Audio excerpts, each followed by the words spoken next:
la del carrer Sant Pere número 1 de Figueres i la Rambla número 2 de Figueres, del còdig postal 17.600, que són el Museu de l'Empordà i el Museu del Joguet. Totes. Llavors el problema que tenia és que n'hi havia tantes que no vaig poder tenir dret a elecció.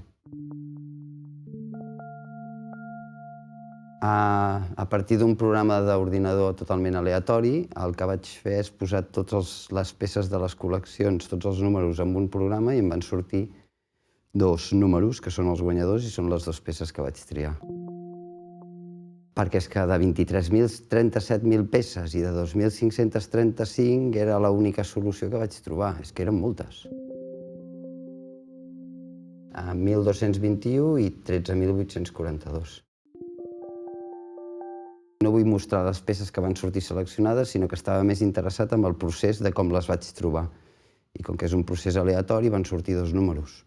Llavors el tema era explicar quins són els processos. I la manera de fer-ho era com un arxiu amb números. I llavors l'única solució que tenia era exposar els 2 museus amb números, amb totes les peces que tenen al seu arxiu.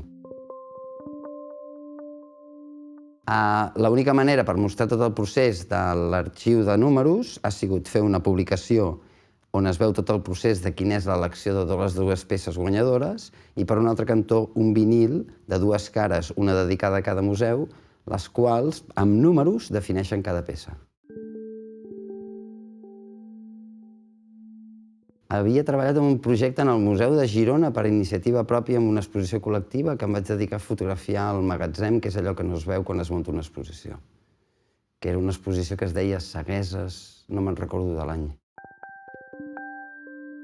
Més que les obres, a mi m'interessa el tema que són peces que estan amagades, que no es veuen, que no s'expliquen i s'exposen només de tant en tant, però n'hi ha moltes que sempre han quedat a l'oblit i estan amagatzemades.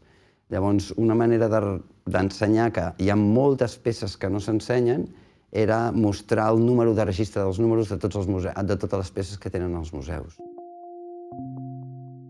Home, quan fas un treball d'aquest tipus, l'únic que puc agrair és tota la gent que s'involucra en el projecte i, sobretot, per exemple, amb la col·laboració de l'Àlex Gifreu, que és de Figueres, amb el disseny del llibre i el disc.